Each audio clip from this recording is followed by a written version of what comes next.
वसुदेवसुतं देवं कंसचाणूरमर्दनं देवकी परमानन्दं कृष्णं वन्दे जगद्गुरुम्।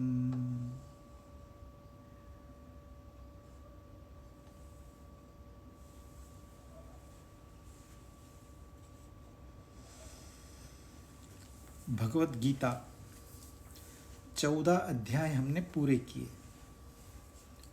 अब 15वां अध्याय हम शुरू करने जा रहे हैं। इसमें सिर्फ 20 श्लोक है, लेकिन जितना कठिन उपनिषदों के मंत्र है उस प्रकार से गीता के ये 20 श्लोक है। हमने देखा 12 अध्याय, 13 अध्याय, 14 अध्याय। इसमें उन्होंने प्रकृति और पुरुष, जैसे 13वें अध्याय में उन्होंने क्षेत्रज्ञ और 14वें अध्याय में गुणत्रय विभाग यानी कि 3 गुणों को विश्लेषण करके उन्होंने बताया, हर गुण का परिणाम बताया, गुण कैसा होता है ये बताया, कैसे उसे पहचाना जाए, और फिर गुणातीत होने की प्रक्रिया बताई। तो गुण एक तरफ, गुणातीत एक तरफ, वैसे ही प्रकृति एक तरफ, पुरुष एक तरफ। ये बातें समझने के बाद साधक को लगता है हाँ मैं समझ गया, अब मैं जानता हूं। वो कहते हैं रुको रुको रुको, वो पुरुषोत्तम है। 15वां अध्याय जो है इसका नाम है पुरुषोत्तम योग। अब तक तो वो पुरुष पुरुष कर रहे थे, अब एकदम से पुरुषोत्तम कहां से आ गए? क्योंकि जब भी हमको लगता है हम जान गए, हमको जानकारी है, हमको ज्ञान मिल गया, वो कहते हैं रुको, नहीं मिला है। जो तुम्हें प्राप्त हुआ है यह सारा भौतिक है, ये लौकिक है। हम अलौकिक की बात कर रहे हैं यहां, जिसकी बात की नहीं जा सकती उसकी बात कर रहे हैं, जिसको समझाया नहीं जा सकता उसे समझा रहे हैं, जिसका कोई गुण नहीं है उसको गुणों से एक्सप्लेन कर रहे हैं। तो प्रक्रिया लगती कठिन है, पर एक बार जान लिया तो फिर बहुत आसान है। तो इसलिए साधना जो है इसको समय देना चाहिए। Patience is the key. ऐसे नहीं है कि आज पढ़ा कल हम ज्ञानी हो गए, पर ऐसे भास तैयार होगा कि हाँ अब मैं जानता हूं, अरे गुण मैं जानता हूं तो गुणातीत भी मैं जानता हूं। लेकिन नहीं जानते। अब समय है और समय है। हाँ आप सही राह पे हो, इतना वो कह रहे हैं, आप सही राह पे हो। तो प्रकृति हो गई, पुरुष हो गया, अब पुरुषोत्तम।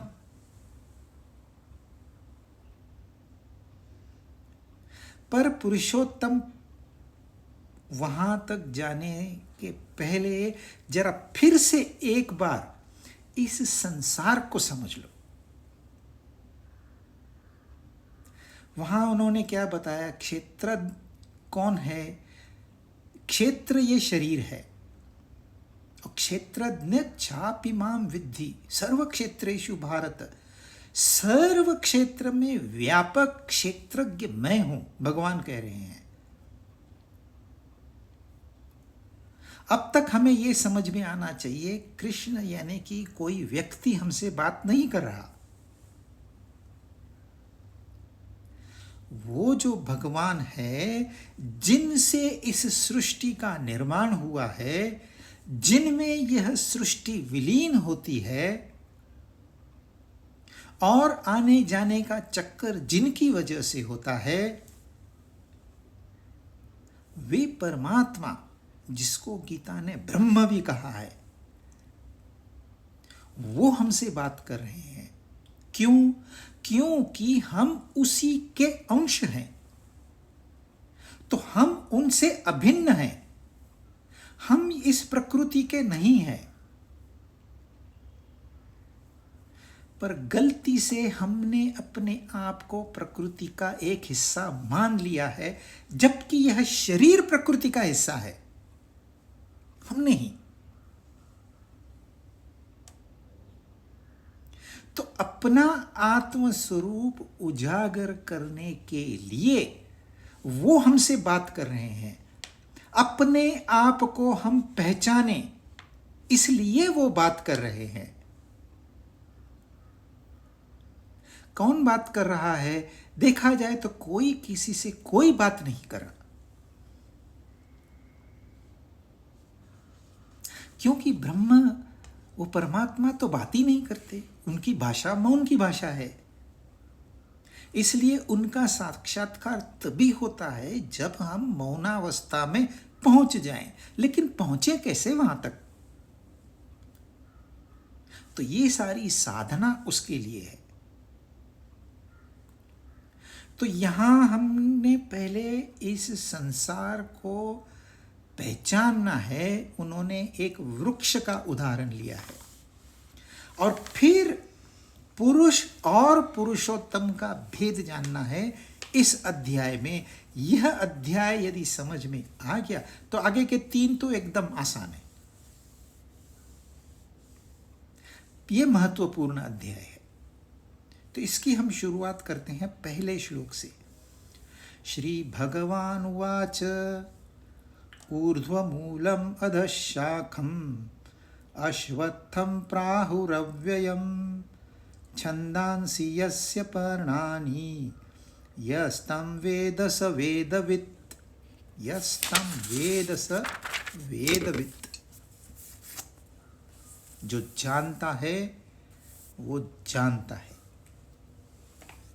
वो संपूर्ण वेदों को जानता है। जिसको बोध हो गया है वो सब कुछ जानता है। बाकी हम सब लोग अभी अंधेरे में हैं, अज्ञान में हैं, तमस में हैं।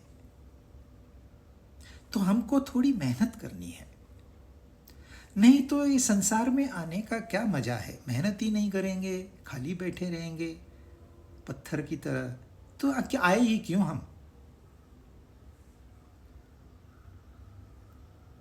और यह साधना जितना आनंद देगी, वो संसार की कोई वस्तु या कोई व्यक्ति उसका एक अंश भी नहीं दे सकते। खाली साधना। जब साध्य पहुंच जाएंगे तो फिर तो बात ही अलग है। साधना भी इतनी एंजॉयबल है कि संसार की कोई वस्तु उसके सामने टिकती ही नहीं है। तो कर्तव्य करना यह एक बहुत बड़ी उपलब्धि है, अपने कर्तव्य को पहचानना। तो ये पहचानने के लिए वो क्या कह रहे हैं? एक वृक्ष है जिसको उन्होंने अश्वत्थ कहा है, यानी कि पीपल का पेड़। ये पीपल का पेड़ क्या किया है? उन्होंने उल्टा कर दिया।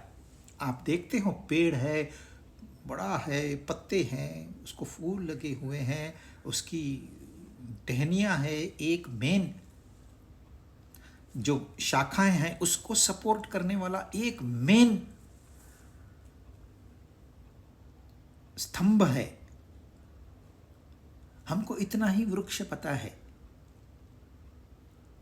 पर उस वृक्ष का ये जो अस्तित्व है, यह अस्तित्व उसका जो मूल है उस पर आधारित है। वह मूल ने इस वृक्ष को खड़ा रखा है, जिंदा रखा है, इसमें सौंदर्य भर दिया है। यदि मूल ना हो तो वृक्ष कल्पना में भी नहीं आएगा। अब उन्होंने क्या किया? इस वृक्ष को मूल सहित निकाल के उल्टा कर दिया। थोड़ा कठिन जरूर है, परंतु महत्वपूर्ण है। अब वो कहते हैं ऊर्ध्व मूल, यानी कि ऊपर में वो मूल है, जो मेन उसका रूट होता है, वह मूल, वह ऊपर है। ऊर्ध्व मूल अधशाखम, उसकी जो शाखाएं हैं वो नीचे है। इतना तो आप कल्पना कर सकते हैं, वृक्ष को उखाड़ के हमने उल्टा कर दिया, इतनी तो कल्पना कर सकते हैं। अश्वत्थम, अश्वत्थ उसका हम विश्लेषण करेंगे, लेकिन यह वृक्ष है, और यह वृक्ष जो है ये है संसार। ये संसार की व्याख्या कर रहे हैं। अव्ययम, प्राहु अव्ययम, यानी कि यह वृक्ष यानी कि यह संसार ये अव्यय है, अविनाशी है, ऐसे कहा जाता है। प्राहु अव्ययम, वही नहीं करते हैं कि ये अव्यय है, अव्यय है ऐसे कहा जाता है। इसके जो पत्ते हैं ये छंद है। जो वेद गाते हैं, कभी सुना नहीं है तो सुनिए, YouTube पे अवेलेबल है, कैसे वो गाते हैं अलग अलग छंदों में। जैसे गायत्री छंद होता है, ओम भूर्भुवः स्वः, गायत्री छंद है। ऐसे वेदों के कई छंद हैं। तो ये जो पत्ते हैं ये वेदों के छंद है, वेद ही है। और इस संसार वृक्ष को जो जानता है वह संपूर्ण वेदों को जानता है। जिसको यह बात समझ में आ गई उसको वेद समझ में आ गया। शॉर्टकट बता रहे हैं, शॉर्टकट। अब यह जो श्लोक है यह उपनिषदों का मंत्र भी है। तो यह श्लोक इतना महत्वपूर्ण है कि यह उपनिषदों में है, यह भगवद गीता में है, और पुराणों में इसके ऊपर कुछ कथाएं भी है। तो तीनों जगह पर यह बात कही गई है। अलग अलग तरीका है, डिपेंडिंग अपॉन ऑडियंस कैसा है। तो हम इसको आसान तरीके से समझेंगे और फिर इसके ऊपर मनन और चिंतन करना है। कुछ दिन, कुछ हफ्ते, कुछ महीने, कितना भी समय लगे, इट इज वर्थ वाइल। तो आपने देखा होगा विष्णु भगवान क्षीर सागर में शेषनाग पर मस्त आराम से पड़े हैं। उनके नाभि से एक कमल निकलता है। उस कमल पर ब्रह्मा जी विराजमान है। ब्रह्मा के 4 मुख है।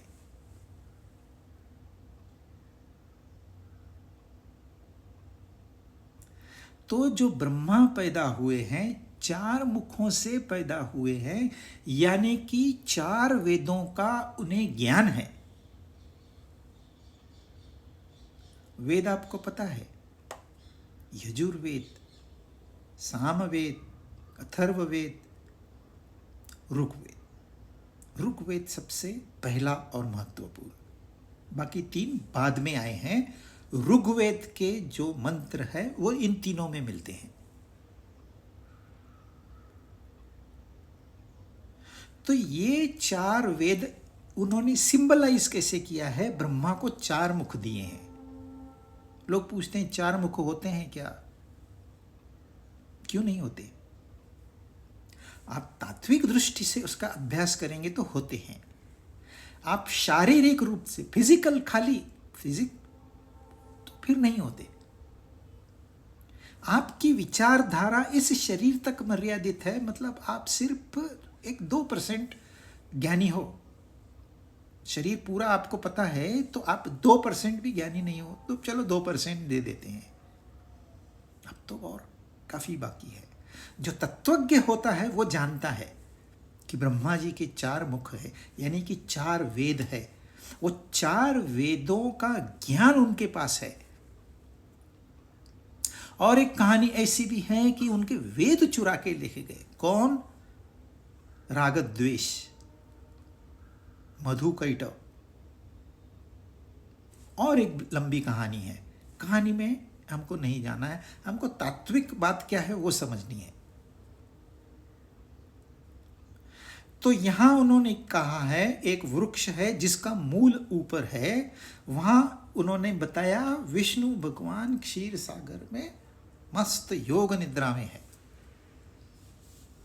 उनके यहां सोना और जागना है ही नहीं, वो योग निद्रा में है। और उनसे यह ब्रह्मा जी निकले हैं। जैसे कि उस मूल से जो शाख तैयार हो गई है, जो मुख्य पेड़ तैयार हो गया है, वो उस मूल से आया है।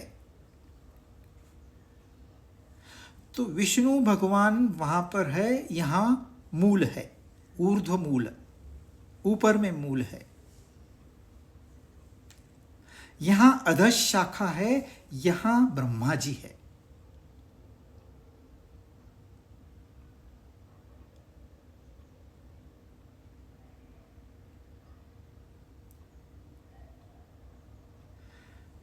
विष्णु भगवान जो है यह ऑल परवेडिंग रियलिटी, जर्रे जर्रे में कौन है, कौन इस आइटम को, एटम जिसमें कि इलेक्ट्रॉन प्रोटॉन न्यूट्रॉन है, कौन इनको जीवन प्रदान करता है, किसकी वजह से इनका अस्तित्व है। इस शरीर के एक एक सेल में कौन जीवन प्रदान करता है। एक एक सेल जो आप बड़ी मुश्किल से माइक्रोस्कोप में देख पाओगे, कौन उन्हें जीवन प्रदान करता है। कौन इस वृक्ष को सिंचन करता है, इनको खाद्यान्न पहुंचाता है।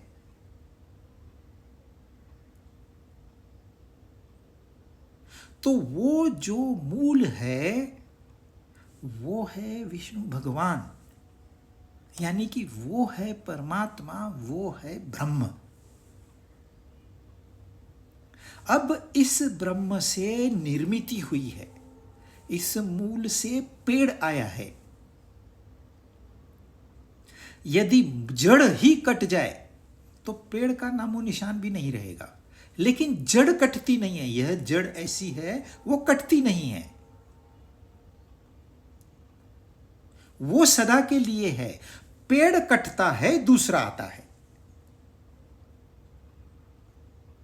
तो कंपेयर यदि हम करेंगे तो विष्णु भगवान अकेले थे, उन्होंने चाहा और कुछ हो जाए, निर्मिति हो जाए, बस उनका तो बस एक संकल्प ही था और निर्मिति हो गई। अब काहे की निर्मिति हुई, ये ब्रह्मा जी कौन है।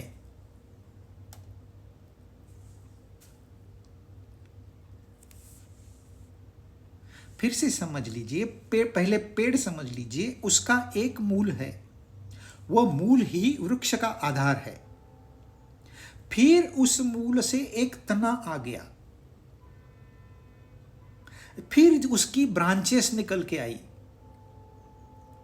फिर उसमें और छोटी ब्रांचेस आई, फिर उसमें पत्ते आ गए। तो वृक्ष का आधार जो है वो मूल है। अब वो मूल नीचे की तरफ नहीं है, वो मूल सर्वश्रेष्ठ है, इसलिए उन्होंने वृक्ष को उल्टा कर दिया। वो सर्वश्रेष्ठ है, उससे बाकी सब पैदा हुआ है।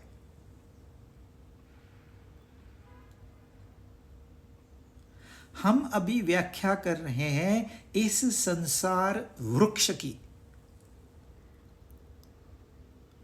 जिसका मूल ऊपर है, शाखाएं नीचे है, वह ब्रह्म है, वह विष्णु है। विष्णु से ब्रह्मा यानी कि जो मेन तना है वो है ब्रह्मा। अब ब्रह्मा का काम क्या है? इस सृष्टि का निर्माण करना काम ब्रह्मा का है। तो वो जो मुख्य तना है उससे ब्रांचेस निकलती है, शाखाएं निकलती है। तो मूल से वो तना है, तने से शाखाएं हैं, शाखाओं से फिर फूल पत्ते हैं। इस तरह से निर्मिति हो रही है।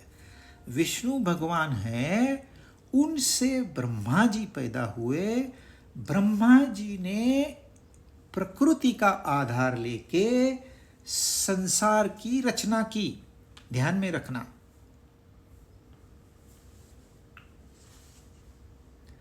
यह सृष्टि क्या है? समझो इसमें धूल है, पत्थर है, फिर पौधे हैं, फिर पहाड़ हैं, फिर नदियां हैं, फिर कुछ प्राणी हैं, पशु पक्षी हैं, मनुष्य है।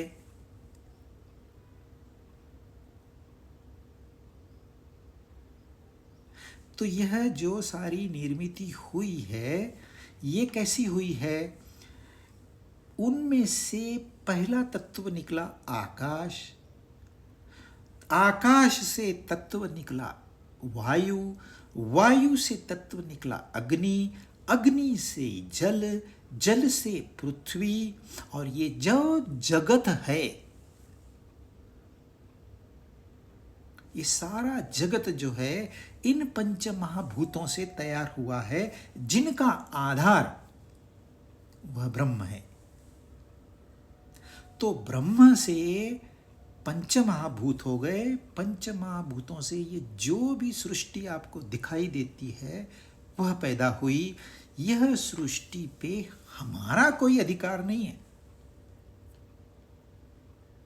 इसको कहते हैं जगत। ये जगत जो है यह परमात्मा की कक्षा का विषय है, हमारे नहीं।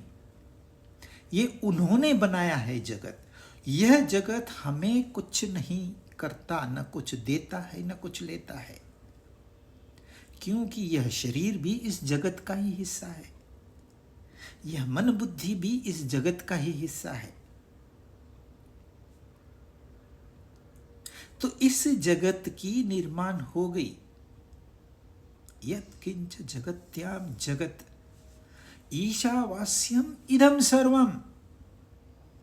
यह सर्व ईशा से, ईश्वर से व्याप्त है, इसलिए यह ईश्वर का है, हमारा नहीं।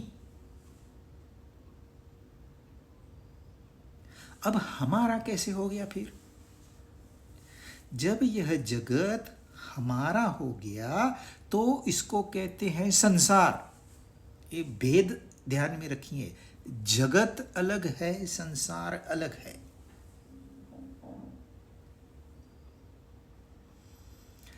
जब तक जगत है और संसार नहीं है, हम मुक्त हैं, कोई बंधन नहीं है।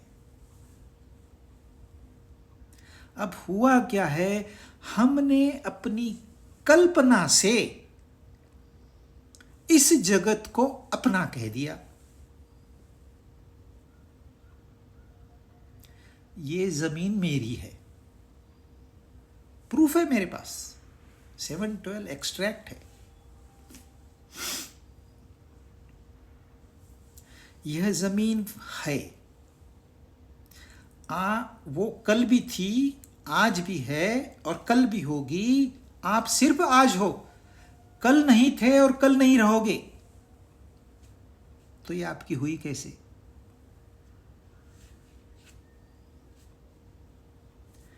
इसका उपभोग का अधिकार आपको प्राप्त है।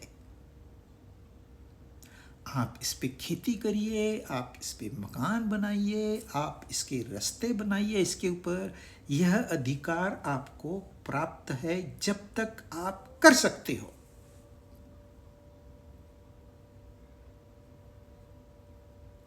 पर इसके मालिक आप नहीं हो।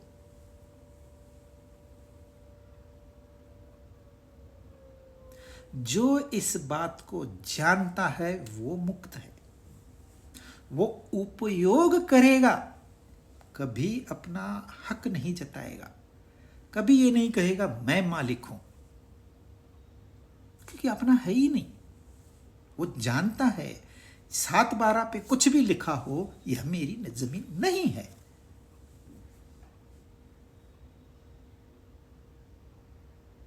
मैं मालिक नहीं हूं, यह ज्ञान है। नहीं तो छोटी छोटी चीज मेरी मेरी मेरी मेरी।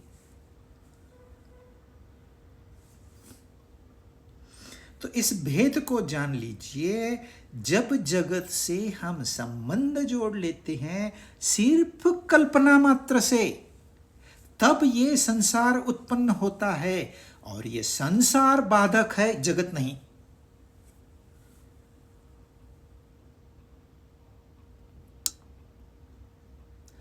तो संसार कैसे निर्माण हो गया?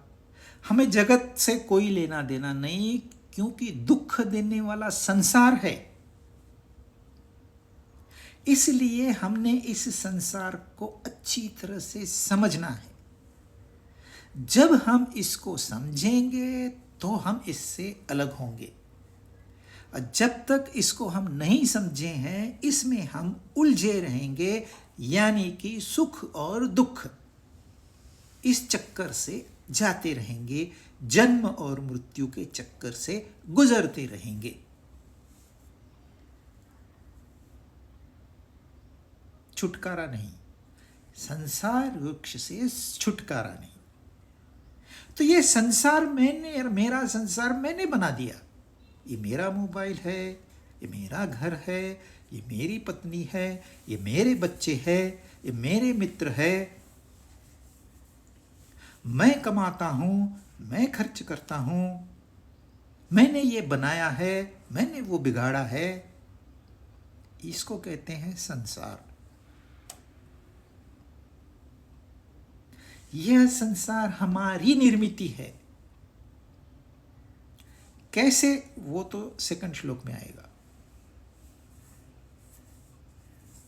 पर इस संसार को हमने बनाया है, इस बात को पक्का दिमाग में रख लीजिए। जगत हमने नहीं बनाया।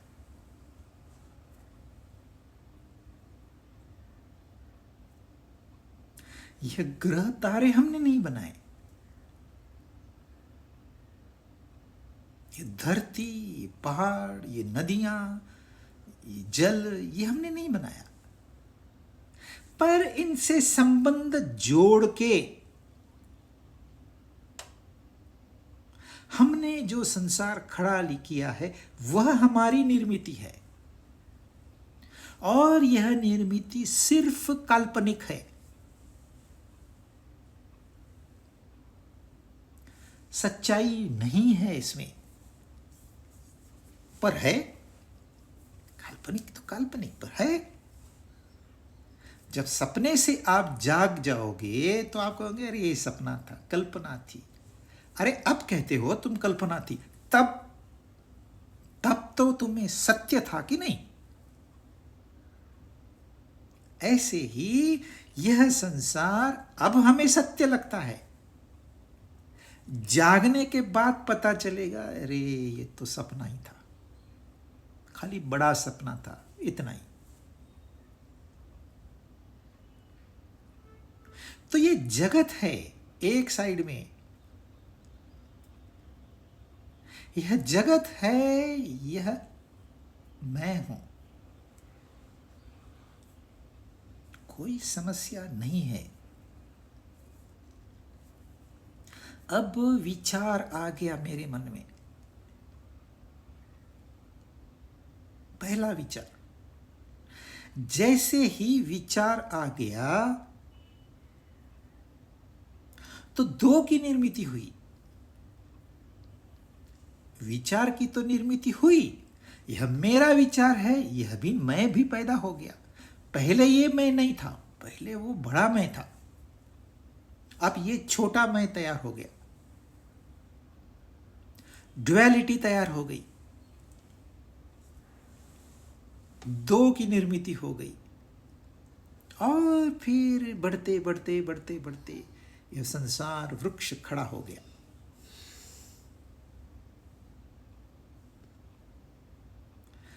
पहले तना बना, यह जो पहला विचार है ना, यह ब्रह्मा जी है। यह पहला, मराठी में खोड़ बोलते हैं, इंग्लिश में ट्रंक कहते हैं। यह ब्रह्मा जी हैं। ब्रह्मा जी कौन है? जैसे मैंने अपने विचारों से, मैंने अपनी कल्पना से मेरी दुनिया बनाई है, वैसे ही सारे मनुष्यों ने अपनी अपनी कल्पनाओं से अपनी अपनी दुनिया बनाई है। बच्चों की दुनिया अलग होती है, लेडीज की दुनिया अलग होती है, बैचलर की दुनिया अलग होती है, शादीशुदा की दुनिया अलग होती है, हाथी की दुनिया अलग होती है, चींटी की दुनिया अलग होती है। एक ही घर में रहते हुए पत्नी की दुनिया अलग होती है, पति की दुनिया अलग होती है, बच्चों की दुनिया अलग होती है। तो ये सबकी दुनिया ऐसे नहीं है कि अलग अलग है, ये कोलाज है, एक के ऊपर एक, एक के ऊपर एक, ये पूरी निर्मिति हो गई। तो मेरा जो एक विचार था, ऐसे हर एक का एक विचार था। पहला, हम पैदा होते ही थोड़ी कि विश्व का हमने निर्माण किया, हमको तो कुछ पता भी नहीं था, माँ कौन बाप कौन, हमें कुछ पता नहीं था। किसी ने बोला मैं तेरी माँ हूं, और मान लिया, मान लिया, विश्वास कर लिया। आपको पता थोड़ी है कि आपकी माँ है, मान्यता है। माँ ने कहा ये तेरे पिता है, मान लिया। कोई प्रूफ मांगा किसी ने? तो बस इस मान्यताओं के आधार पर हमने अपना सारा संसार वृक्ष खड़ा कर दिया। वो जो ट्रंक है, यह ट्रंक सारे वृक्ष का आधार है, और उस ट्रंक का आधार है रूट, जो दिखाई नहीं देता। दिखाई नहीं देता इसलिए हम ये सोच लेते वो है ही नहीं। हमको सिर्फ ट्रंक दिखाई देती है, ब्रांचेस दिखाई देती है, पत्ते दिखाई दे, हम कहते हैं यही तो वृक्ष है। इसलिए संसार में परमात्मा का नाम नहीं है, क्योंकि दिखाई नहीं देता। हाँ, मान्यता से लोग कहते हैं भगवान है, यह सिर्फ मान्यता है, यह भी संसार है। जितने मंदिर है या कोई भी पूजा स्थल है, जितने भी भगवान है, ये मनुष्य मानव निर्मित है। आप किसी भी मंदिर में जाओ, मंदिर मानव निर्मित है, यह संसार का हिस्सा है। हाँ, उसका आधार लेके हम इस संसार से पार जा सकते हैं, वो बात अलग, परंतु रियलिटी में वो संसार वृक्ष का ही एक हिस्सा है, एक ब्रांच है। बस 100 ब्रांचेस हैं, उसमें से एक ब्रांच वो है जिसको रिलीजन कहते हैं हम लोग। तो ये जो ट्रंक है, यह ब्रह्मा जी है। जब तक वेदों का ज्ञान था तो वो संसार से अलग थे। जब तक हमें यह ज्ञान रहेगा रियलिटी क्या है, सच्चाई क्या है, ट्रुथ क्या है, तो फिर हम इस संसार में रहते हुए भी संसार से अलग रहेंगे। जैसे कल्पना से हमने मान लिया ये मेरी पत्नी है, परंतु ज्ञान होने के बाद यह जो मेरी पत्नी है, यह समाप्त हो जाएगा।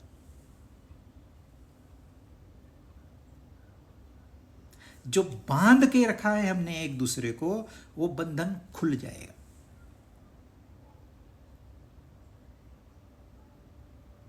तो विष्णु जो है, यहां मूल है, जो मूल आधार है।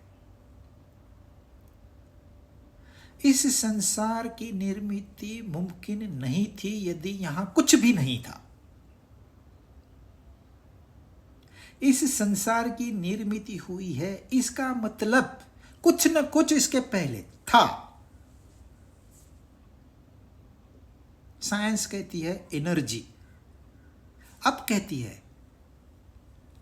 है हमने इसी एनर्जी को अग्नि कहा था वेदों में, और इसलिए हम लोग अग्नि के उपासक हैं, उस शक्ति के उपासक हैं। उसको हम अपने दिमाग में हमेशा रखते हैं, यह सच्चाई क्या है, रियलिटी क्या है। अग्नि के उपासक नहीं आंख बंद करके अग्नि जलाया, हवन किया, उसमें थोड़े दाने डाल दिए, घी डाल दिया, हो गया हमारा भाई उपासना हो गई। ये तो सिर्फ मैकेनिकल रिचुअल है, ताकि आप सोचो। पर सोचना ही हमने बंद कर दिया है। और तो और ऐसा बम्बार्डमेंट हो रहा है, सोशल मीडिया हो या मीडिया हो, इतना बम्बार्डमेंट होता है, आगे चल के इंसान की सोच बंद हो जाएगी। वो आर्टिफिशियल इंटेलिजेंस पे पूरा डिपेंडेंट हो जाएगा, और वो आर्टिफिशियल इंटेलिजेंस इस इंसान का सर्वनाश कर देगा। हम विनाश की ओर बढ़ रहे हैं।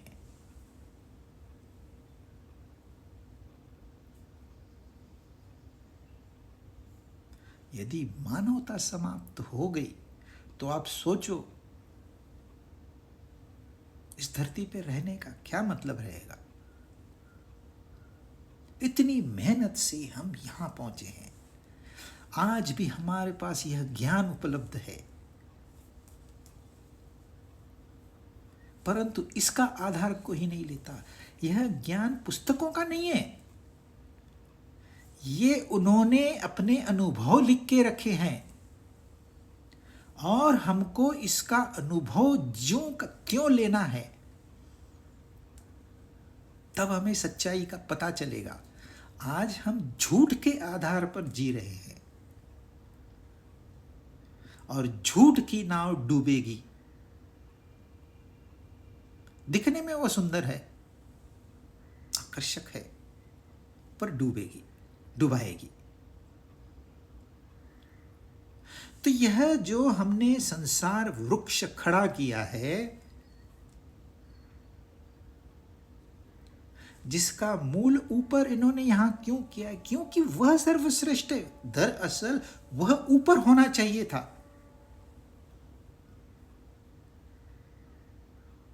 पर भगवान ने रचना ऐसी की है कि वृक्षों का मुंह नीचे डाल दिया है, प्राणियों का मुंह भाड़ा कर दिया है, मनुष्यों का मुंह ऊपर दे दिया है। ऊर्ध्व मूल हमारा है, दिमाग हमारा सबसे ऊपर है, खाने की जगह सबसे ऊपर है, वृक्ष की सबसे नीचे है। तो ऊर्ध्व मूल, मनुष्य ऊर्ध्व मूल है। तो इसका हमने सहारा लेना है, अपनी खोपड़ी का आधार लेना है, दिमाग चला के इसको समझना है। अश्वत्थ उसको कहा गया है। अश्वत्थ के दो अर्थ है, एक तो है पीपल का पेड़। पीपल का पेड़ महत्वपूर्ण पेड़ है। कृष्ण भगवान कहते हैं पेड़ों में मैं पीपल का पेड़ हूं, अश्वत्थ हूं। क्योंकि उस जमाने में जब काफिले चलते थे, उनको रुकने के लिए कोई घर, ऐसे गुफाएं नहीं थी, परंतु पीपल का एक पेड़ ऐसा होता है जो छाया देता है। एक उसकी आयु लंबी होती है, तो आप एड्रेस बता सकते हो, अरे ये इस रास्ते से यहां पर आप इस पेड़ के नीचे अपना डेरा डाल सकते हो। तीसरा, वहां आप सो गए शांति से, ऊपर से फल गिर गया तो आपको इंजुरी नहीं करेगा।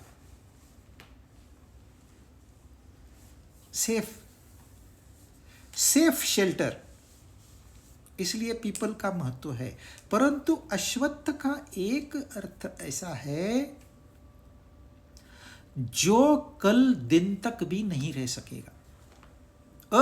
नॉन, नहीं, जिसकी स्थिति नहीं रहेगी, जो आज उसकी स्थिति है ना, कल नहीं रहेगी, उसको कहते हैं अश्वत्थ।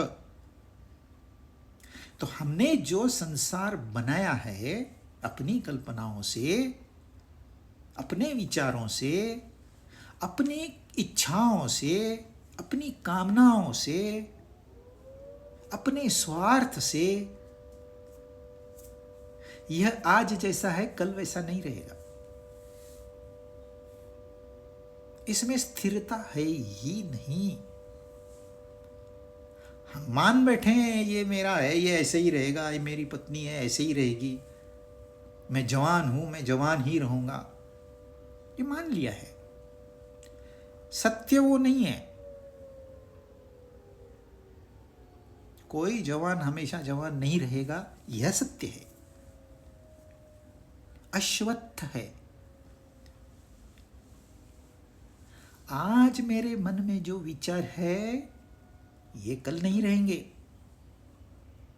इनका स्तर बदल जाएगा, या तो नीचे या तो ऊपर। तो उन्होंने उपमा कैसे लिए देखिए। अश्वत्थ, पीपल के पेड़ की तो हम पूजा करते हैं, पर वो हम मान्यता के आधार पर करते हैं, परंतु वो अश्वत्थ इस संसार को फिट बैठता है।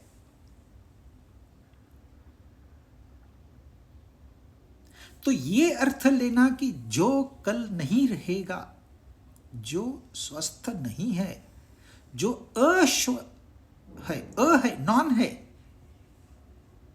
जैसा आज है वो वैसा नहीं है, कल नहीं रहेगा। दिखने को ऐसे लगता है मैं कल ऐसा ही तो था, आज भी वैसे, मैंने अपने मिरर देखा, जी नहीं, आप बदल चुके हो। मान्य करो, सुखी हो जाओगे। जिद करोगे, फंस जाओगे। रोज एक दिन से मेरी उम्र कम हो रही है, मान लो इस सत्य को। समय निकल जा रहा है, यह मनुष्य योनि, इसमें ही सत्य जाना जा सकता है और किसी योनि में नहीं। कोई हाथियों का सत्संग नहीं होता, वो ग्रुप में रहते हैं। कितने हिरन रहते हैं, कोई सत्संग नहीं करते, भाई ये शेरों से कैसे बचा जाए, कुछ नहीं सोचते वो। जब वो आ गया शेर, एक को पकड़ लेगा, खा लेगा, खत्म। क्या करेंगे, दूसरे भाग जाते हैं। उनका कोई सत्संग नहीं होता है। मनुष्य का होता है, क्योंकि वह मननशील है।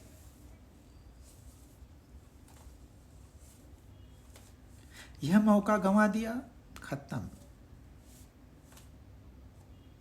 लोग कहते पुनर्जन्म को क्या है, पुनर्जन्म नहीं, आपका कल कैसे होने वाला है। अरे अगला जन्म तो 100 साल बाद भी हो सकता है, कल, टुमारो।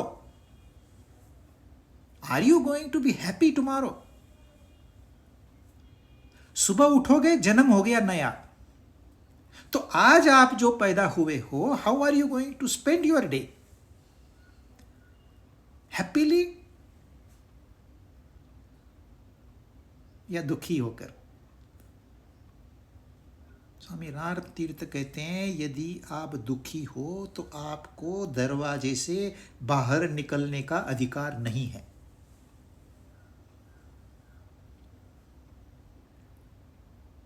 और यहां सरे आम दुखी लोग दुख बांट रहे हैं। तो रोज मैं पैदा हो रहा हूं, तो मेरा कल का जन्म कैसा होगा? यदि आज मैंने गलत कार्य किया है तो कल का अच्छा दिन जाएगा, दिन मेरा कैसे जाएगा?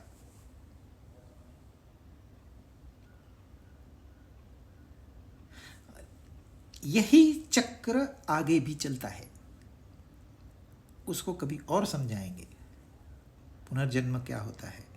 परंतु कल भी तो मेरा पुनर्जन्म ही है ना, कल का दिन मैं कैसे बिताऊं, ये मुझे आज तय करना है। यदि आज मैंने सही काम किया है मेरे सारे आज के कर्तव्य मैंने पूरे किए हैं, मैंने किसी को खुश किया है, मुझे चैन की नींद आएगी। अब मुझे चैन की नींद आएगी तो सुबह मैं कैसे उठूंगा? रो के या हंस के?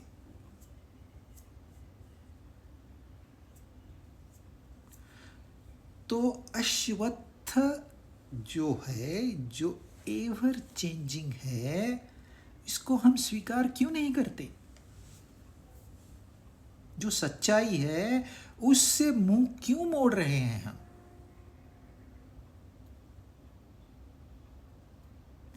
जो सच्चाई है उसको आप उससे दूर भागोगे तो कभी सुखी हो पाओगे?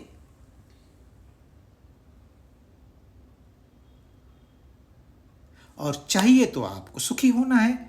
कहीं ना कहीं आप ये जानते हो कि मुझे हमेशा हमेशा के लिए सुखी रहना है, जानते हो, जानते हुए भी सच्चाई से मुंह मोड़ लेते हो। इसको क्या कहेंगे?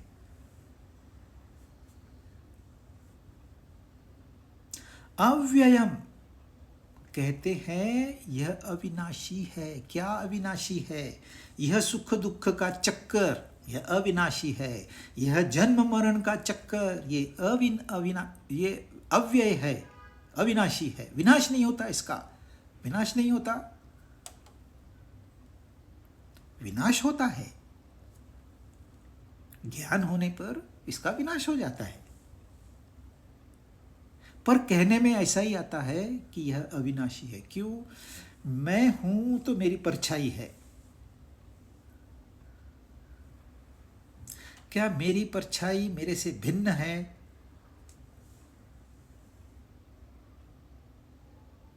जहां मैं जाऊंगा परछाई मेरे साथ चलेगी।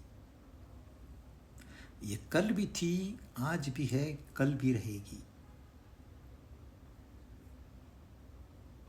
पर कहने को यह भी अविनाशी है। यदि मैं अविनाशी हूं तो मेरी परछाई भी अविनाशी है। पर सच्चाई में वो अविनाशी है क्या? नहीं, उसका विनाश होता है। जब सूरज एकदम परपेंडिकुलर हो जाता है, जब मेरी सर से पांव तक की जो लंबाई है वो सूर्य किरण से एकदम मैच करेगी, तो परछाई गायब हो जाएगी।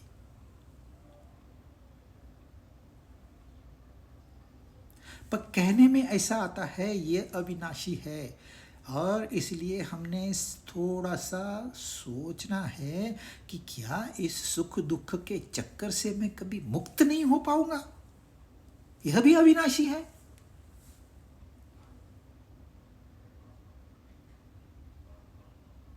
संसार की निर्मिति किसने की? ब्रह्मा ने की। मेरे संसार की निर्मिति कैसे की हुई? मेरे विचारों से हुई।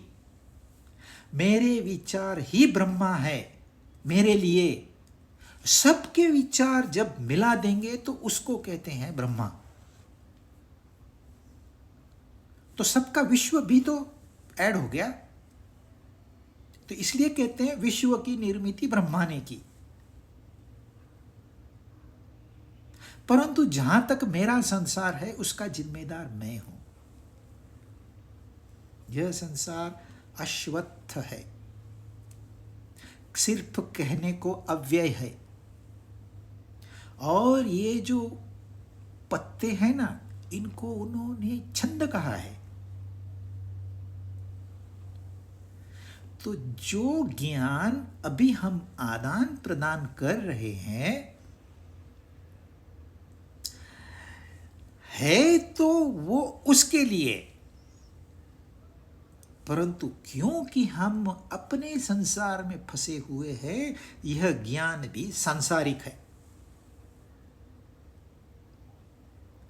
परंतु आधार तो हमको इस संसार का ही लेना है, संसार से परे जाने के लिए। इसलिए हम जो भाषा इस्तेमाल करते हैं वो संसारिक ही होगी, क्योंकि भाषा है ही संसार का हिस्सा।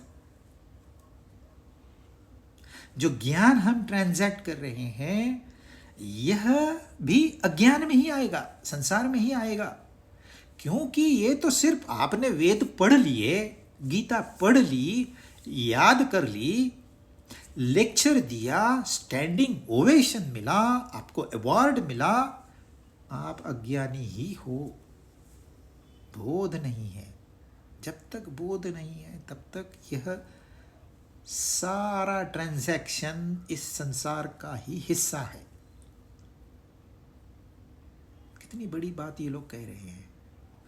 और जो इस वृक्ष को जानता है, कौन से वृक्ष को? संसार वृक्ष को। कौन सा संसार? जो हमने निर्माण किया है वो संसार, ये जगत नहीं। ये पंचमहाभूत, ये ग्रह तारे, ये नक्षत्र, ये सब इसको साइड में रखिए। लोग कहते हैं ग्रह हमको तकलीफ दे रहे। अरे जरा थोड़ा खोपड़ी का इस्तेमाल तो करो।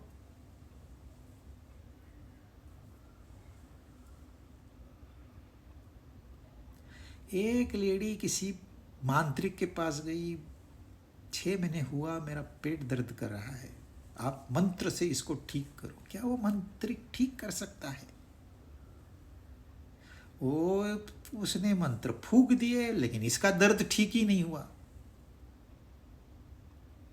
परेशान हो गई, डॉक्टर के पास गई, डॉक्टर ने यूं ठीक कर दिया उसको।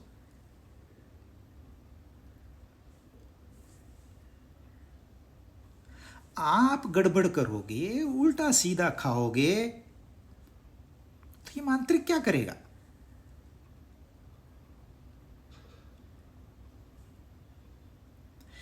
आपने जो संसार बनाया है, इसके जिम्मेदार आप हो। वह संसार यदि आपको पल पल खुशी दे रहा है तो आपकी निर्मित बेहतरीन है।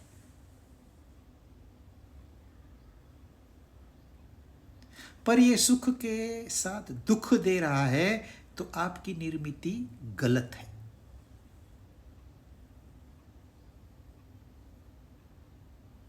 एक चीज है, परमानेंट दुख आपको मिलेगा नहीं। मनुष्य को परमानेंट दुख नहीं मिलता, किसी भी प्राणी को परमानेंट दुख नहीं मिलता है। 50-50। तो गिनती 50 के बाद होती है। चलो 50% सुख है, 50% दुख है, तो इसकी वैल्यू हो गई 0। आपकी क्वालिटी, जो निर्मिति की क्वालिटी है, वो 0।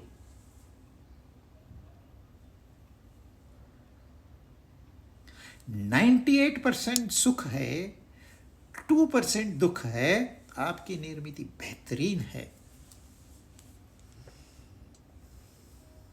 आप आदर्श हो, आपसे लोग प्रेरणा लेंगे। तो निर्मिति तो अपनी है, तो परिणाम भी तो हमको भोगना है। यह जो जानता है वह वेद जानता है।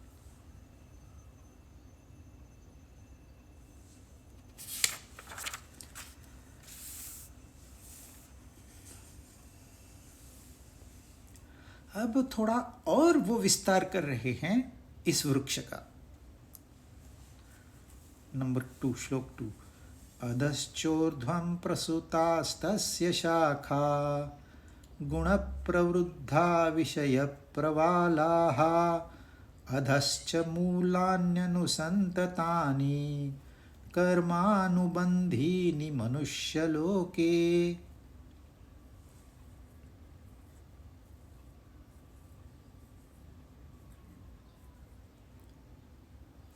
उस संसार वृक्ष की, कौन से? जिसकी हमने पहले श्लोक में बात की।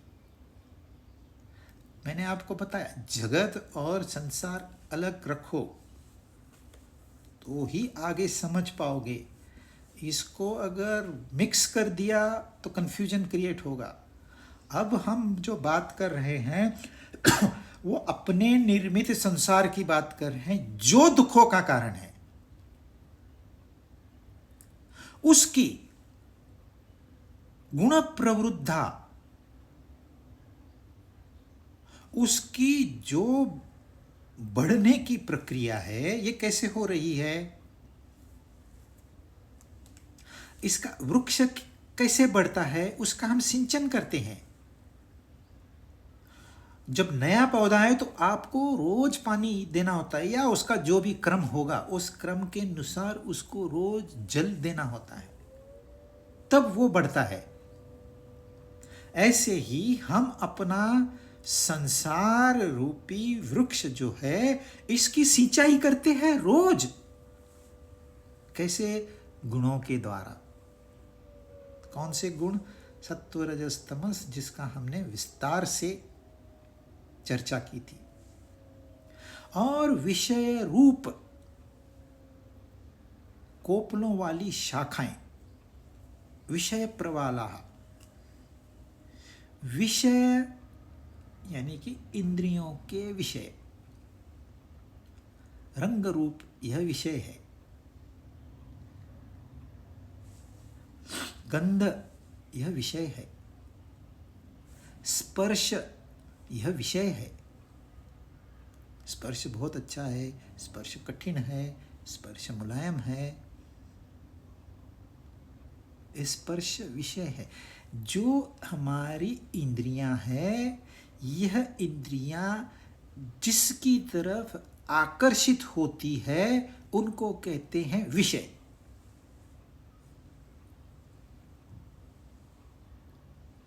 तो आंख का विषय अलग है, कान का विषय अलग। इसमें इंटरमिंगलिंग नहीं होता है। ऐसे नहीं हो सकता कान से देख लो, बहुत सुंदर है, कैसे जाना? कान से जाना नहीं हो सकता। देखो, सिर्फ 5 इंद्रियां हैं, हेवॉक क्रिएट कर दिया है इन्होंने, हेवॉक। कोई कोई प्राणी को सिर्फ 1 इंद्रियां होती है, वो एक की वजह से बेचारा मर जाता है, अकाल मृत्यु। विषय प्रवाला, यह कैसा है संसार? हमारा संसार जो हमने बनाया है, विषय लेके हम चल रहे हैं, इन विषयों के साथ हम घूम रहे हैं। विषय यानी कि विष के समान जो विष है, इसको हम संभाले हुए हैं अपने पास। शाखाएं जो है नीचे, मध्य में और ऊपर फैली हुई है।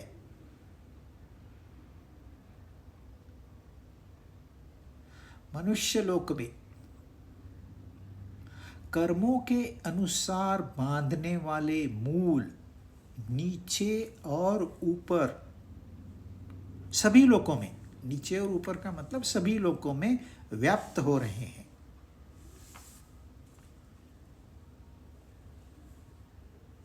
तस्य शाखा गुण प्रवृद्धा, उसकी जो शाखाएं हैं, मतलब यह संसार, जो तना है वो है ब्रह्मा। ब्रह्मा की निर्मिति, यानी कि हम ब्रह्मा है, हमारे जो विचार हैं वो ब्रह्मा है, उसकी जो बागे की निर्मिति है वह शाखाएं हैं। उसको सिंचन कौन करता है? हम करते हैं। कैसे करते हैं? अपने गुणों के आधार से। जो तामसिक होता है कहते हैं छोड़ो ना यार, कहाँ जाना, सो जाओ। जो रजस होता है, अरे नहीं नहीं नहीं नहीं नहीं, मुझे बंगला खरीदना है, मुझे गाड़ी खरीदनी है, मुझे ये करना है, मुझे वो करना है, नहीं नहीं नहीं नहीं नहीं, मुझे मीटिंग है, खाने को भी समय नहीं है, मैं जा रहा हूं। जो सात्विक है, पुस्तक लेके बैठ जाता है, बोलता है मैं ज्ञानी हूं। उसमें सुख है, ज्ञान है, लेकिन बंधन तो है। तो हम इन गुणों के आधार पर बंधते जा रहे हैं, इस संसार वृक्ष को बढ़ाए जा रहे हैं, और हमको लगता है हम बड़ा अच्छा काम कर रहे हैं। अरे जो आपको दुख देने वाला है उसको आप बढ़ाते जा रहे हो। गुण प्रवृत्ता, विषय प्रवाला, इसको हम समझेंगे अगली बार।